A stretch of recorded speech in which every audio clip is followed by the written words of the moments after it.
Hello and welcome to Health Fitness Redefined. I'm your host, Anthony Amen, and today we got another great episode for all of you today. Nice, fun topic, a little stir. I feel like we did 5, 6, 7 episodes over the last year. Perimenopause, menopause. So this is nice to be on a little different side of it, which I'm really excited. A fun topic.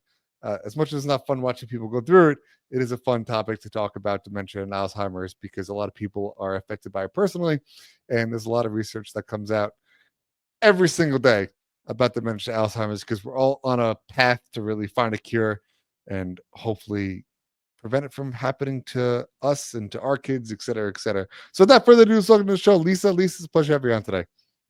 Hi, Anthony. Hi, everybody. First of all, Anthony, thank you so much for inviting me onto your show today. This really is a trending topic. It's an important topic. I learned recently that for people over the age of 55, that's a true statistic.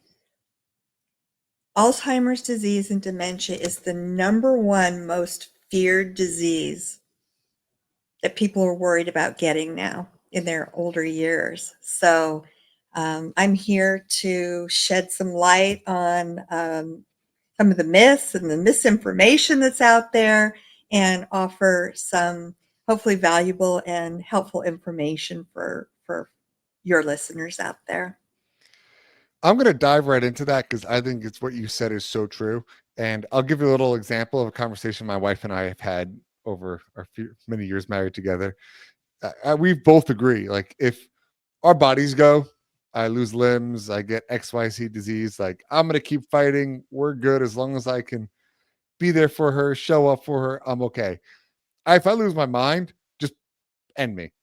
And we both are on the same exact mindset where if I don't remember who she is and she doesn't remember who I am, like, neither of us want to be alive anymore. And that's not like a sick thing to say, but it's what quality of life does someone really have experiencing that? And like we talked a little pre-show, but it's very personal for a lot of people.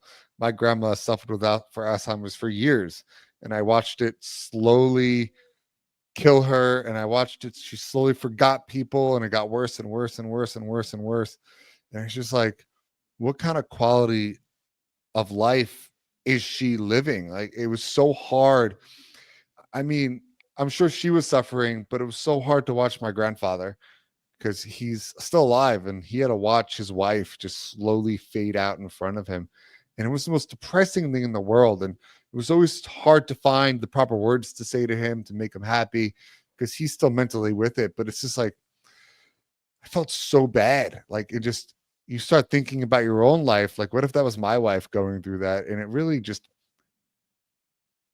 get emotional just like thinking about it. But what kind of got you into even studying about dementia and Alzheimer's? Same thing, same experience that you are currently or had with your grandma. So I'm going to rewind here back 50 years. And my very first experience, I've had 8 family members in my personal family who have lived with one of the brain diseases, and 5 of those have been blood relatives. It started with my grandmother 50 years ago. I was a teenager and things were very, very different back then. So I'm going to tell you, do we have time for me to tell you this quick story? Yeah, go for it. Okay. So I had just gotten my driver's license and I was so proud. So I told my mom that I was going to drive over to grandma's house. She only lived a couple miles from us. I grew up with her. She was just a lovely, lovely lady. I adored her. And I spent a lot of time with her.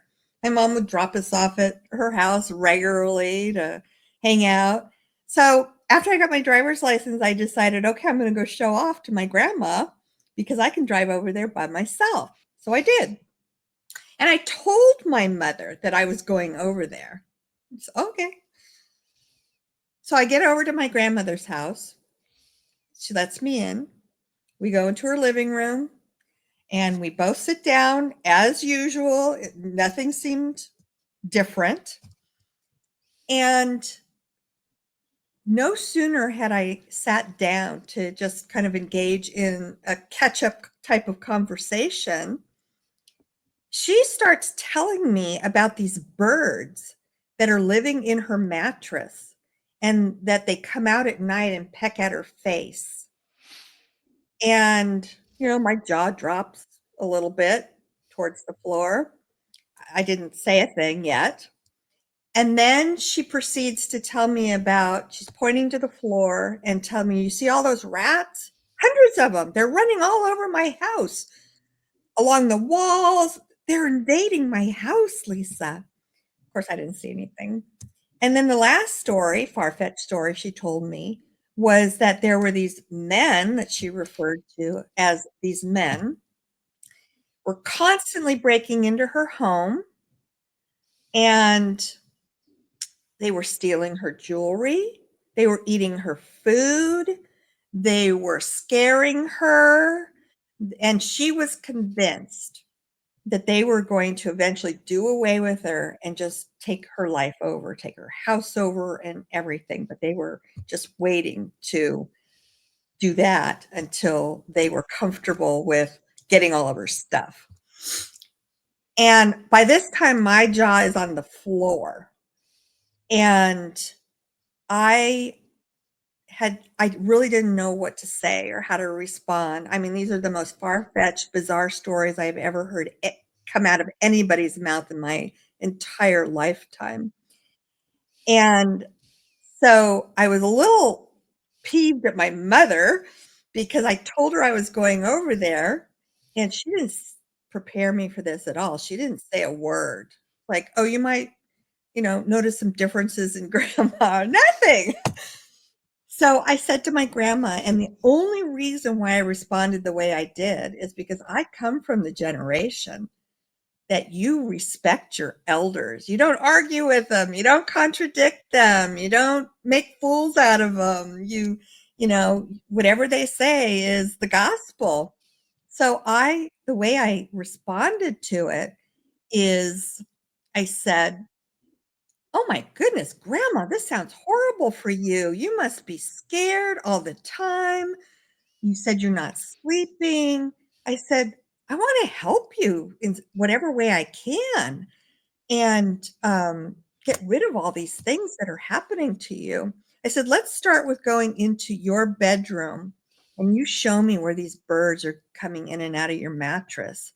And then maybe that'll help me figure out who I can call, what I can do to, get rid of these birds. So she followed me into her bedroom and I threw the covers off. I'm looking every place I can on the top, on the bottom, on the sides, looking for some evidence of birds coming in and out of her mattress. So I said to her, I said, well, help me here. I said, I'm not seeing how they're getting in and out. So I'm not quite sure how we can resolve the situation yet. And she's staring at the mattress. And then she turns to me and she says, oh, Lisa, they're there. They're just very, very clever. And that's how she covered the story she was telling me. And I learned later on, after I chose this as my professional career, that people living with Alzheimer's and dementia, when they're having a delusion or a false belief, and that was the bird story, when they're having hallucinations, which is common to the disease, and that's the rat story, and when they're feeling suspicious and paranoid about things occurring in their life, and that was the men story, they become masterful at explaining away their beliefs. And the thing that I want to emphasize to everybody is even though what she was telling me wasn't my reality, that, like I said, these were the most bizarre, far-fetched stories I'd ever heard in my life. And how would anybody believe anything that she was saying? She believed it. This was her reality.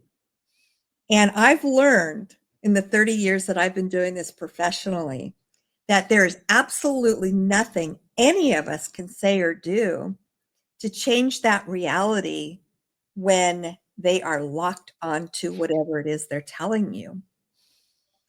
And there are best practices and really effective ways to respond. It turns out that I did respond properly, but I didn't know it at the time. It was the way I was raised and conditioned.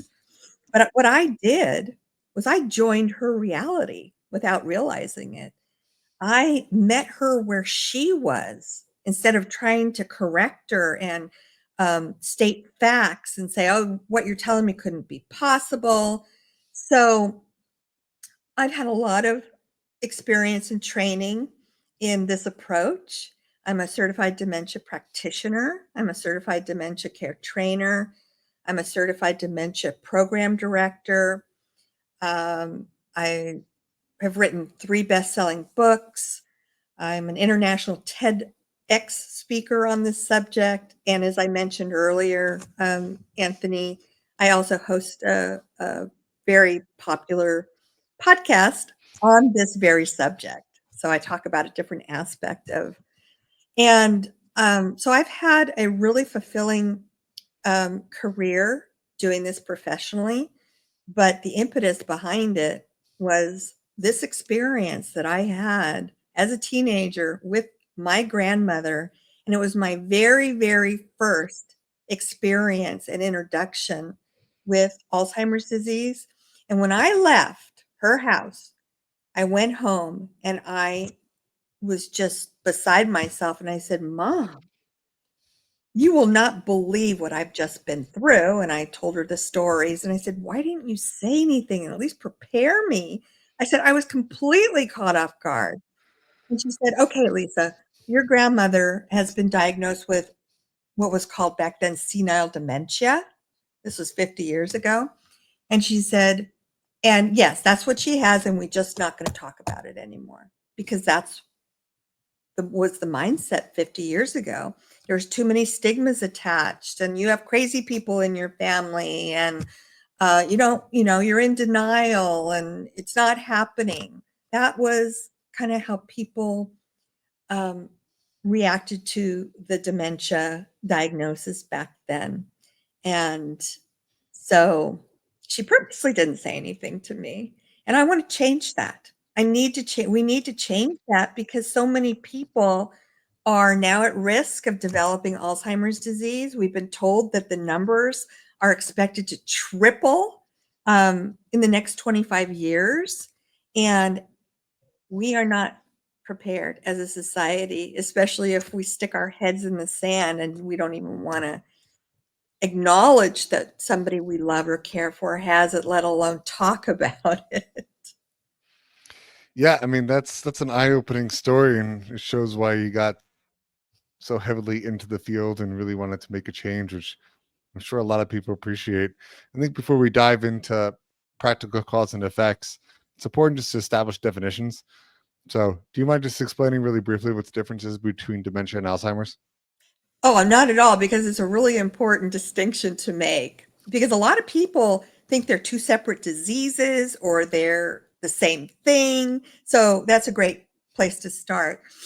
Alzheimer's disease is a brain disease. It's a neurocognitive disease that goes into a person's brain and starts damaging the brain cells in different regions. It typically starts with the short-term memory.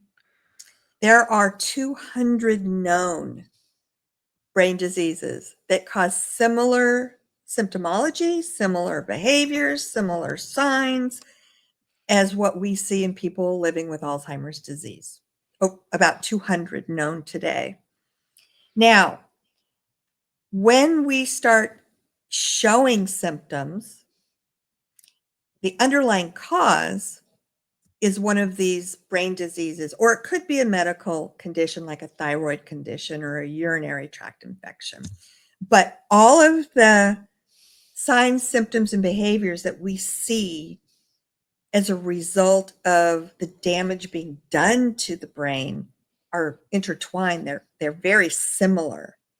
And we put all of those signs, symptoms, and behaviors, like I explained, I witnessed with my grandma, into this bucket, this category that we call dementia. So another way to think of it is, pretty much we've all had the flu, we've all had a cold, and the reason that we suspect that we have some kind of a virus is based on the symptoms that we are experiencing, and they differ in everybody. I mean, I've had the flu before where I have the total body aches and I have a fever and my throat is sore and my glands swell up. And I've had the flu other times where I might have had a couple of those symptoms, but not all of those. And this is the best analogy, the best parallel to draw between dementia and Alzheimer's. So think of dementia as the symptoms that we witness in people living with brain disease, but it's not an actual disease. It's a reference to the symptoms. The Alzheimer's is the disease. Lewy body is a brain disease. Huntington's disease is a brain disease. So you're talking actual brain diseases versus the symptoms that people experience and that we witness in those people. That makes sense? Yeah, it makes a ton of sense. And that's kind of what I expected it was anyway. So more of the dementia being a condition of it It versus is. not the actual name of it per se. So I mean, I know there's a lot of different types of diseases that do cause memory loss. There's not going to be a one size fits all approach for every single disease for every single individual. But I think the question that everyone wants to know an answer for is there any kind of cure or is there anything close to a cure that we currently have right now? And sadly, I have to say, and truthfully, I have to say that right now we don't have a cure and we really don't have any treatments that can reverse it.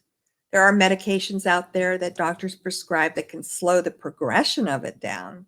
And then they'll work for, a certain period of time and then just stop. And then the disease, continues progressing.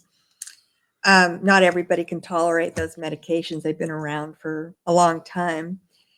But we do know of what a lot of the risk factors are. There are a lot of risk factors that will either minimize or increase people's risk of developing Alzheimer's disease.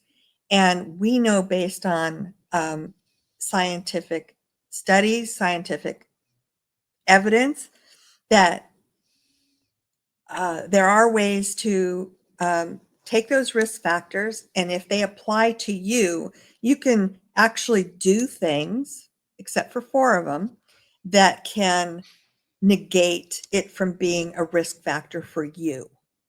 So I'm happy to kind of dive into that if you'd like me to do that, but Yeah, let's start with a slow approach and kind of go into what I know, and then we can get your opinion and advice even on top of that. I want to start with a story kind of similar to yourself with my grandma. So for those that don't know or aren't active listeners, my grandma was like the doctor everybody knew. She was the first DO, so Doctor of Osteopathic Medicine, female. Her, and my grandfather founded a medical school, so they are the doctors that people think about when they think DOs. Last name Di Giovanna for those that are curious. But she was paranoid about getting Alzheimer's, paranoid about it because she knew she had a strong family history of it. And her reaction when she was in her 60s, 70s was to play brain games. So she would always play Sudoku. She would always do crossword puzzles. She was obsessed with Boggle, different word association games because she was a very smart woman. And she thought that that was the way to prevent getting Alzheimer's. She's like, I'm going to keep my brain engaged and it's going to help. Maybe it prolonged it, maybe it didn't. But I think the interesting part and kind of where I'm getting with this is just a study that came out about 4 or 5 years ago, and they were testing a different theory. They took brain games and they took exercise.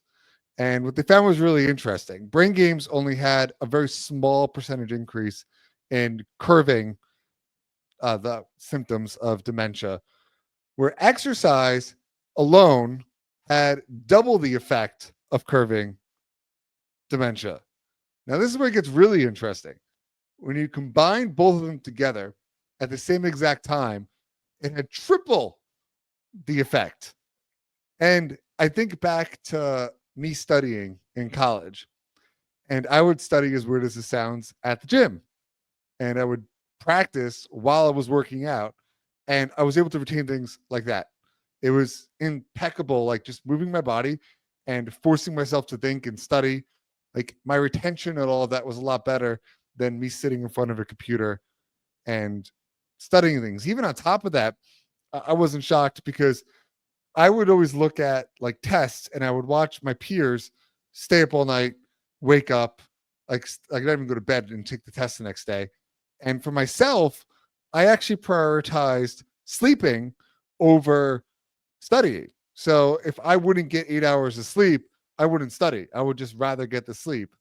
And I always did better in school from a combination of that approach plus the learning or working out and the study kind of helped prove it. So I want to get your thoughts on that and if you knew that. Every single thing that you just said um, has been substantiated through studies and research and is, you know, what is being recommended for people to possibly minimize their risk of developing Alzheimer's. There's a little more involved. We can, dive deeper into that, but those are very important elements to minimizing your risk. It doesn't work for everybody. Your grandma's a perfect example. She did a lot of those things. And I have seen some of the most brilliant people on the planet develop Alzheimer's disease. But given that it does help some people minimize their risk, it's worth doing to avoid developing Alzheimer's disease, if possible, because that's all we have to go on right now. So let me start with the 4 risk factors that we know of that we call non-modifiable risk factors. And the reason why they're categorized as non-modifiable is because we can't change them. They either apply to us or they don't apply to us. And Can the I more guess? of these, what you want to guess? Oh, yeah. Yeah, yeah, yeah. I'm going to guess the number one is genetics. The number one, that's one of the 4, but the number one is our age. I was going to say age is number 2, but okay. Yeah. And of course, we can't change our chronological age. We're aging every single day, but So it is the genetics, number one risk factor. age, sex, women are way more likely than men. Yes, you're right. That I definitely knew. And I think I know why too, but we'll get into that in a little bit later. Okay. Yeah. Because Number there are theories about that. number 4. You already said another one, genetics. There's one more. I'm going to go race, but I'm not positive. Yes. Okay. So, whatever our ethnic background is, we know now that there are some ethnic backgrounds that do develop Alzheimer's disease more than some of the others. So, those are the 4 that we can't change. We can't change our age. We can't change our gender. We can't change our genetics, and we can't change our, our race backgrounds or ethnicity. So we're stuck with you know, 1, 2, 3, or 4 of those. And so if, you are 65 or older, if you're a woman, if you come from one of the ethnic backgrounds that we know is a higher risk, and it runs in your family like it does in mine, There's 4 strikes against you right there. And we haven't even started factoring in the modifiable risk factors that we're going to talk about in a minute. I want to stress a point though, and I think this is super important. Just because you have 1, 2, 3, or all 4 of the risk factors, it's still a percentage game. And Yes. I feel like a lot of people don't understand percentages from a hole in a wall. They pretend they do, but they don't. Let me explain really quickly. If you have 100 people in the room and all of them are super athletic, super in shape, there's still a 1% chance someone's going to die before the age of 50. Like, it doesn't matter what you do. You might have a massive heart attack, but it's still, you mitigate the risk, and the other 99 can still live past the age of 50. But if you add in, let's say everyone in the group smokes, drinks, eats fried foods all the time, doesn't get out of their chairs, and you have 100 people in your room, and say 90 people will make it past the age of 70, there's still 10 people, and we all know these 10 people that you're like, how the heck are you 100 years old Yeah. and still sharp as a tack, and you like smoke 7 packs a day and have sherry every single morning? And ate Right? hot dogs every single day of your life, and you drank, and Exactly. yeah. Well, It, everything's it a percentage, defies and the everything idea that is, we're talking about, but your yeah, point is, and I emphasize this to anybody that I am talking to about this. Yes, these things will either increase a person's risk or conversely minimize. But does that mean you're going to get it if every single risk factor applies to you? Absolutely not.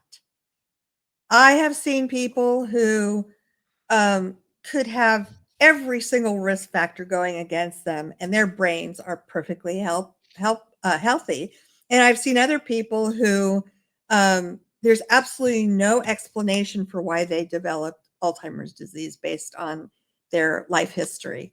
So it doesn't discriminate; it picks on anybody. But we do know, based on scientific evidence, that these things that we're talking about today can help minimize or can increase a person's risk of developing Alzheimer's disease. yeah, and I can even mention the modified ones if you want, because I think I got a handle of them as well. So I'll dive in what I know. If I'm missing, I want you to add in and also add to what I know. I think the first and obvious one is what's right behind me. Working out. Maybe not in That's order, but Yeah, it's definitely a that is modified one. definitely one of them. But I'll tell you the number one, because this surprised me. I never would have thought of this if I hadn't learned it professionally. The number one modifiable risk, and when we're saying modifiable, it means that it can be treated. Maybe it's a medical condition. It can be changed by implementing something different into your lifestyle choices. But the number one is, believe it or not, it's cardiovascular disease, and it ties into your fitness. But so anybody who has a heart condition, anybody who suffers from hypertension or high blood pressure, is at an increased risk of developing Alzheimer's disease. But it can be negated with under a doctor's care, with treatment, with eating the healthier foods, with getting regular exercise, and all of these things that Anthony and I are talking about are intermingled. They all relate to each other. So that is the number one, and then second is diabetes. The top risk factors apply to medical conditions. So, cardiovascular disease, diabetes, sleep apnea. That one was surprising, but you mentioned it with your grandma that she made sure she got plenty of sleep and prioritized that. Um, Hearing loss is also a huge risk factor for developing Alzheimer's disease. But I'm again, screwed. you wear hearing aids, you're treating that condition, so it would then reduce that risk from being high to lower. And then, of course, we haven't even. There are other medical conditions that we're aware of. Um, I'll give you three. So anybody that suffers from a thyroid condition, either um, hypo or hyper, that can actually, while you're having a thyroid problem, the symptoms can show up that mirror or mimic dementia. But that's an exception because if you do have a thyroid condition and it's treated, then you can actually reverse your symptoms and not, there's only a couple things that we know of where they're reversible, and a thyroid condition is one of them. A urinary tract infection, believe it or not, it could bring on symptoms like dementia just practically overnight. But again, it's treatable with antibiotics. And if you start your teeth, Oh yeah, huge one. yeah. Oh yeah, that's another one is like gum disease. But so I have seen so many people over my career just all of a sudden start acting like they have dementia. It doesn't happen that fast. And it turns out they had a urinary tract infection. And once it gets into the blood system, then it affects your brain and can mimic dementia. But there's a simple fix. You are treated with antibiotics, you get rid of the infection. Once it's in your bloodstream, it does take longer for those symptoms to clear up than your regimen of antibiotics. So if you're on a 10-day antibiotic regimen and the infection is gone, it may still take up to another month before your brain is kind of out of that fog. And Lyme disease is another one that mimics the same or similar symptomology that we see with dementia. Again, that's a treatable disease too. But so in terms of lifestyle choices, these are key because a lot of these things that cause these medical conditions are due to lifestyle choices, wouldn't you say, Anthony? Yeah, I mean, even an important one that personally affects me is concussions. I've had Yep. four in my life, and I could tell you I don't remember things from my childhood. So, like, I remember flashbulb memories, which I think is super interesting because even if you see people with Alzheimer's, my grandma said the same story every single day till the day she died. It was all true. It was a true story that something had happened to her life. It was just a memory that was so in there that she just kept telling it over and over again. So, flashbulb memories are actually incredible that our brain can just pin and relive something. But I think concussions is the missed one, and it's CTS is coming out more and more. You're seeing it more with athletes, but Oh, definitely yeah. incredible. As far as the first three you mentioned, as far as the highest ones, right? So cardiovascular disease, diabetes, and then sleep apnea, all of the preventable with healthy diet and exercise. Right. That in and of itself. You also mentioned a stat that didn't surprise me from a hole in a wall, and I actually wouldn't be surprised if it was a lot higher. That the rate of Alzheimer's is going to triple over the next 5-10 years. I wouldn't be 25 shocked. years. 25. I wouldn't be shocked if it was 5-10 years. You look at fit bodies, right? There was a stat that came out that's in 2025. Being in shape is going to be rarer than a Rolex. And if we don't think that those two are associated, then you just got it dead wrong. So when we take it for granted that, hey, we're 50, 60 pounds overweight, we don't take care of our bodies, we don't sleep right. Don't be shocked if you get dementia at 70, 75 years old and you start can't remember things because you neglected your body It's all for related. It's so all related. all related. A really simple dementia, one that's in that pool that caught one disease that causes dementia is many like strokes in your brain. So we all get mini clots. They go into our brain, clogs up a little vessel. That part of the brain dies, and Yeah, that's that why is we. actually not an actual brain disease, but it's a cause of dementia. And Yeah, it's from what you said, a stroke or a transient ischemic attack, which is AKA a mini stroke. And that causes what we call vascular dementia. And the symptoms are pretty much the same, but they're caused from our brain's bleeding, not from an actual disease like Yes. Alzheimer's. Yeah. Still causes very similar symptoms, vascular Oh, dementia, yeah. as you Oh, mentioned, yeah. and you nailed it dead on the right on the head. And it's like something like that, which we know how to prevent clots. Like we know this, but yet people kind of take life for granted. And I think sometimes people need a hard awakening into reality. And it's something that a lot of my clients are truly understand and appreciate is we got to take responsibility for our own health because there's way more things that Nobody happen else in is our going life. to. Yeah, no one else gives a shit. Let's be real. Your family will love you, your spouse will love you, but the only person that's responsible to take care of you is you. Sorry, not sorry. So the symptoms you get later in life are a direct reflection of what you do throughout your earlier days. So we talk about cardiovascular disease, talk about type 2 diabetes, and you talk about sleep apnea.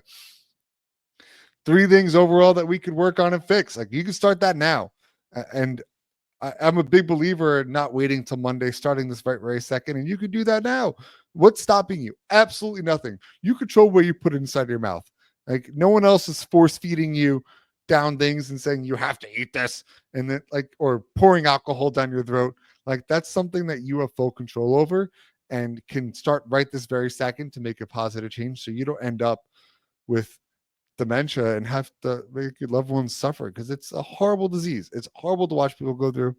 And it's something like what you said, we wish we could help treat and eventually like prevent overall. And I just hope that there's a better way to get across people. So I'm going to ask you personally, what's one way you've gotten through to people to help them start mitigating the risks of preventing dementia? By educating them and making them aware that these things contribute to our risk of developing Alzheimer's disease, and then telling them what science is proving to be a possible prevention from it. Not for everybody. None of this is set in stone. There are a lot of studies that have supported these facts that we're talking about, but again, they don't work on everybody. But this is kind of the way I look at it, and why I go around raising awareness about these things, living with dementia, and then the things that we can do to prevent it. And I agree with you, Anthony. It's a tragic disease. And we actually end up losing our loved one twice because, like Anthony was saying, his grandmother just kind of just disappeared inside herself. And then they eventually pass away because it is a terminal disease. There's no cure for it. So we have to, mourn the loss while they're progressing through the stages of the terminal illness, to where they don't know anybody and they need full-time care and everything that goes along with it. And then they pass away. So now we're mourning them the loss twice. That's a heavy burden on the people who are left behind. So what I say, I mean, really, it's just kind of my logical way of thinking. If I was listening to this podcast and this information was all new to me, it's like, I didn't know that, and I didn't know that, and I didn't know that. Then let's say you're in your 30s and somebody, today it's me and Anthony, we're saying, but there's things that you can do to lower your risk. And some people might say, because when I was in my 30s, I said it. It's like, why am I worried about something that's going to happen in 50 years? But fast forward 50 years, if it does happen to you, it might occur to you that, boy, if I had listened to what Anthony and Lisa Skinner were telling me on the podcast, Health and Fitness Redefined podcast 50 years ago, I might not be living with Alzheimer's disease and dementia today. So ask yourself, is it worth making some lifestyle changes? And you can do them gradually, to avoid losing all of your cognitive functions, because Alzheimer's disease typically starts showing up at the age of 65 For every 5 years that you age after 65, so 70, 75, 80, the risk increases substantially. By the time people today, not even in 25 years, today, 1 out of 3 people age 85 or older develops Alzheimer's disease. And that's today. That's a true statistic. And, just by being aware of some of these things, and I can now understand why it is the number one most feared disease to get in people at 55 or older. Now, there is a more rare form of Alzheimer's disease called early onset that shows up before the age of 65. It's a much rarer form. But recently, somebody was diagnosed with it at 19 years old. And before that, it was somebody in their 30s. We are seeing a higher incidence of early onset dementia than we've seen in the past. So it's a scary proposition to think about spending the rest of your life basically with your cognition failing you completely and having to have somebody care for you 24 hours a day, 7 days a week, and not recognize family members. You can't communicate with them in exchange for, do I really need that hamburger? Drive through that fast food place and eat that hamburger today. Maybe you cut it back. And then the exercise component of it there's a huge correlation, just like Anthony said, between, But you know, I need to add to this because it's not just exercise; it's the type of exercise. okay. So more specifically, strength training. And you mentioned something very interesting before, which we nailed the sex. Sorry, you mentioned sex, and I told you women are more likely to develop Alzheimer's than men. Correct? And we all know that's a true stat. That's true. That's true. Why? I think I know why, and I'm going to answer this, and a lot of people probably aren't going to like my answer, but I don't care. If it helps people, so be it. So women, as we all know, 40s start going through something called menopause. Menopause, those are your hormones all up in a row. So things you grew up functioning with your entire life, with help in all aspects of your life, right? It starts dissipating and your body starts changing. You take that, so now your sex hormones are going over a whack and dissipating. You throw that in with women are way less likely to lift weights by far. You're starting to see an increase, but women now are still don't lift as much as men do. And muscle, as we know, preserves your metabolism and preserves your brain. Sleep, women are way more or less likely to get 8 hours of consistent, keyword consistent sleep and have good circadian rhythms. The biggest one, which I'm saved for a little later, is stress. Women are way more likely to get stressed out, carry stress with them day to day. I love the funny example because I think humor helps break everything. You know the difference between two boys fighting and two girls fighting? The boy fight will end in an hour. The girl fight will last 10 years.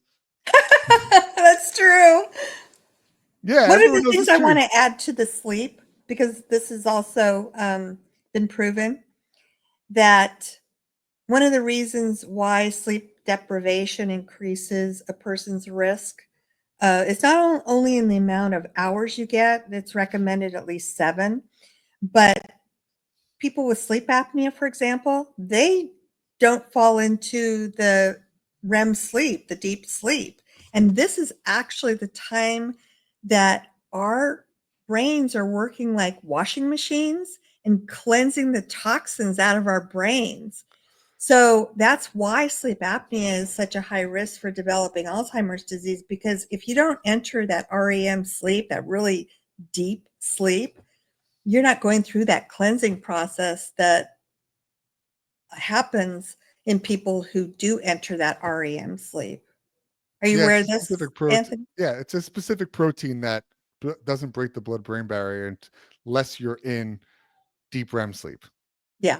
Yeah. So that's kind of an important thing to understand, why sleep apnea, why would somebody with sleep apnea be at a higher risk? That's the reason. And Oh then yeah. the other thing that you should also address, since it's your area of expertise than mine, but I know that there's a correlation, but it's tied into everything that you are talking about and mention is they're now seeing a connection between inflammation in your brain and inflammation in your body as being a contributor to a person's risk. And a lot of that inflammation can be mitigated or tamed, if you will, through these things that Anthony is talking about: the diet, the exercise, the lowering your stress, all of those things. And And so we've specifically with learned. diet, it's important to understand something yet again relating to why women are more likely to have Alzheimer's. So those four is the fifth one. Women are way less likely to eat meat, and meat is known to preserve your brain, especially lean meats. So looking at chicken, turkey, I eat bison, elk, lean red meat you can get from cow. And we know that those good fats actually help lower your chance of getting cardiovascular disease, help lower your chances of getting high blood pressure, and help preserve muscle mass at the end of the day. So you get really good fats and you get really good protein from these meats that half of us just avoid or just don't eat enough of. So it's all of these five separate things that added in and really cool. I don't know if you know this, Lisa, but I am, and those that listen know I am obsessed about this. Creatine, specifically creatine monohydrate.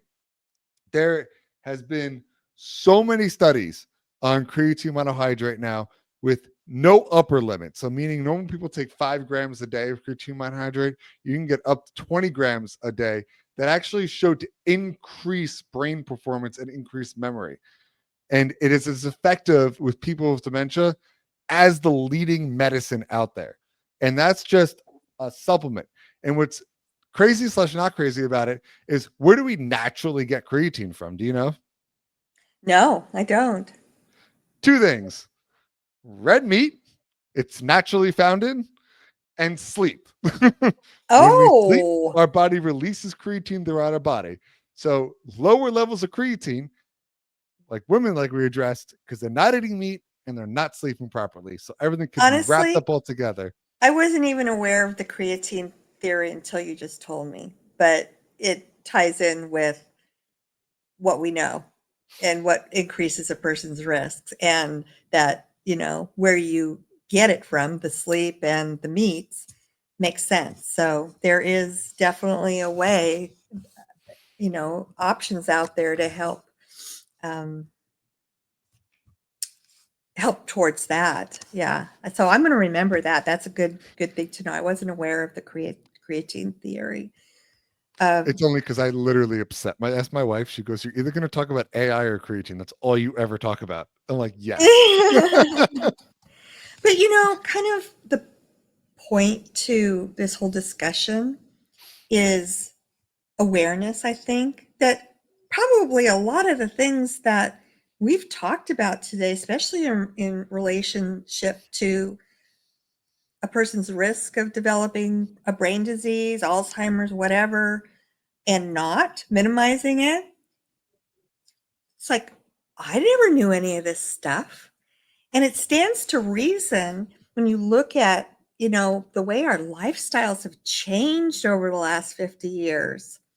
It's no wonder that people, more people are developing Alzheimer's disease because of our crazy lives that we lead, the stress, the run here, run there, drive through this fast food, drive through there to, get something quick.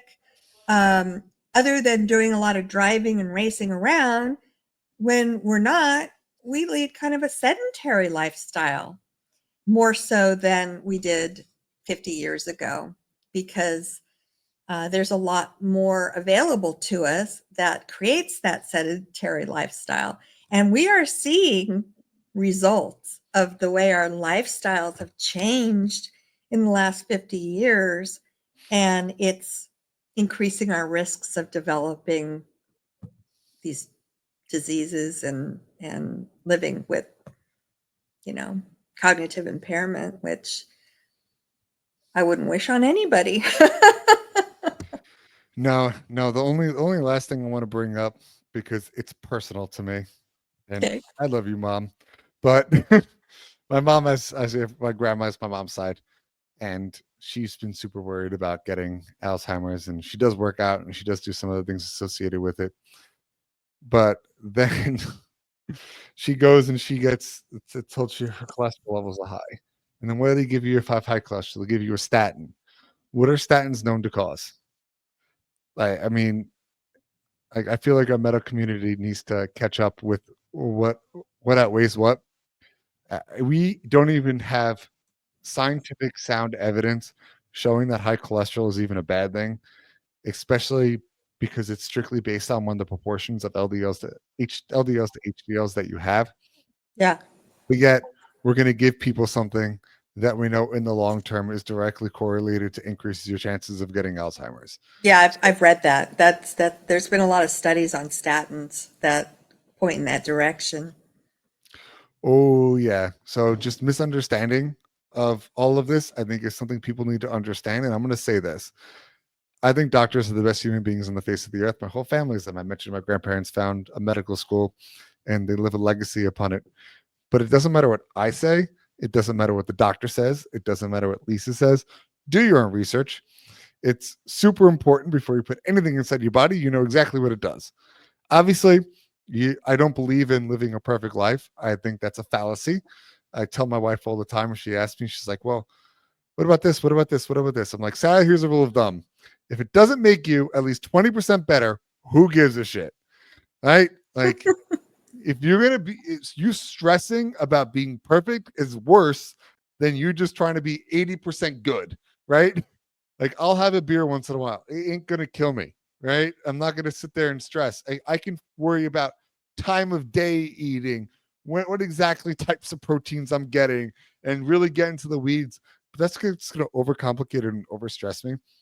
But if I could be 80% good, I can live the life I want and really mitigate my chances of getting this such a horrible disease and everything else that comes with it. Yes, So I I agree just with everything you're saying. It's so true. And the information is out there. This isn't just me coming on this show and giving my opinions about these things. This information is available if you know what to Google or know what to look for. But a lot of people don't even make that association that, oh my gosh, this can increase my chance because we don't, like I said, sleep apnea, who would have put two and two together that that could increase your risk? see that Well, one now you shocks know me the why. least. Huh? What? That one shocks me the least, the sleep apnea thing. Which That one one, shocks you the most? uh, the hearing one. That but then I thought about it, and I know why, or I think I know why. I think it's related. Isolationism has been known to cause similar effects to dementia, and when you You are can't so hear, right. yeah, Well, there's some other components to it, but that's one of them. yeah, I can see that. Like, if you can't hear people and you can't communicate and you're just lost in your head, it can definitely you start sounding crazy, right? So you need to socialize. We need to be involved. It's a muscle we work by hanging out and talking to people. Yeah, So it's very true. Very so that one I true. gotta say shocked me the most, but the sleep apnea shocked me the least because I knew about the sleep and the protein already. That Yeah. it's directly related. And I actually have sleep apnea. So which probably helps a little bit to at least understanding it from a hole in a wall. And sleep apnea, there's 1% of the population that it's strictly anatomical and has nothing to do with how much you weigh or being overweight or anything. But I use a CPAP. So that definitely helps. And I recommend anyone that does have sleep apnea. You fall asleep with the steering wheel once, you're going to get a CPAP. Don't get to that point. Do it, especially because we know that lack of sleep can cause Alzheimer's. We know lack of sleep makes you unproductive the next day. We know lack of sleep triples your cortisol levels, so you're going to eat like shit throughout the day and you can hold on to fat longer. We know that lack of sleep causes muscle wasting, and those are just the four things we can strictly talk about now with the 100 other things that lack of sleep causes. So it makes you Can more I irritable. Go ahead. can I add one thing to the sleep apnea topic? Sure. A lot of people don't know they have sleep apnea. So, number one thing to be cognizant of is if you're a snorer. Not everybody who snores has sleep apnea, but a lot of people who have sleep apnea snore. If you are a known snorer, then it would be worth getting tested because the likelihood of you having sleep apnea is high. And then another thing that happens with sleep apnea is during your sleep cycle, while you're sleeping, you stop breathing. And um, some people, their sleep apnea is so severe that they can stop sleeping 90 times an hour. I mean, stop breathing. So that's definitely something that can be reversed by using CPAP machines. So even if if you suspect, let's say start with being a snorer, it's so easy to get sleep tested nowadays. The days where you had to go to that sleep clinic and spend the night and do all that's all changed. You can do it in the comfort of your own home. Just talk to your doctor about it and say, you know what, I was listening to this program and I am a really bad snorer. So maybe I do have sleep apnea and just have never realized it. Do you agree with that, Anthony? Oh yeah, 100%. How Yeah, did you discover you had sleep apnea? I'm very in tune with my body, and I would Oh, sleep 12 and a half hours a day and still be tired my whole childhood. but you're And I was not a like, snorer? no, which is Okay, so crazy. you're like an exception. My uncle was my doctor at the time, and I'll never forget this. I kept going and I was like, man, I sleep way too long. And then I'm like physically exhausted. Oh, you're getting old, you're growing. I was like, no, you don't get it. Like, I can literally go to bed at 7 p.m., sleep till 8 a.m. the next morning, and then still take a nap. Like, Well, that's something's another up. sign. That's another sign is chronic fatigue because you're not getting Chronic. a restful night's sleep. You're not going into that deep sleep I stage forced that him to we, give me a sleep test. I said, yeah. get me a script for a sleep study. I got it, came back positive sleep apnea. And I just knew it. Then I got a bunch of surgeries. I went away for a couple of years, and then it came back. So then scar tissue built up where I had the surgeries, and it binds my breathing. I barely get air in my nose. So, and when I lay, my throat's so big, the air always kind of gets stuck. So, I can tell when I have a bad night, I'm screwed. So, I'm really like strict. Same time to bed every night, same time wake up every morning, CPAP every night, CPAP no strip. That's how I get through. Wow, you are just a super disciplined person. Can we clone you? It took a lot to get here, but yeah. All right, Lisa, I'm going to ask you the final two questions I asked everyone just to wrap the show up. So the first one is if you were to summarize this episode in one or two sentences, what would be your take home message? Could you repeat that? I didn't catch the whole Sure. If thing. you were to summarize this episode in one or two sentences, what would be your take home message? There are proven ways that we know now that we can minimize our risk of developing Alzheimer's disease. If that's something that is important to you or anybody you know or your loved one, then just pay attention to what we've talked about. Do your own research. I think that's a great idea. The information is out there. Now you know what to Google or to look for. And then you have to make your own choices. You are responsible for your own health.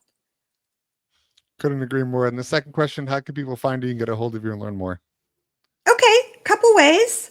I have a website. It's called mindingdementia.com, or you can listen to my podcast. I talk about every aspect of Alzheimer's and dementia. If you're family or you know somebody, or if you're a caregiver and you're going through this in your life, um, it's a weekly podcast. A new episode drops every Wednesday, and the content is something to do with living with Alzheimer's disease, the other brain diseases that cause dementia, and how to make your lives a little easier to live, whether you're a family member or a caregiver or a doctor. So that's a great resource that I provide for people, and it's free. It's a podcast. I love it, Lisa. Thank you so much for coming on. Thank you guys for listening to this week's episode of Health and Fitness Redefined. Don't forget to subscribe, share with a friend. It's the only way this show grows. And remember, fitness is medicine. Until next time.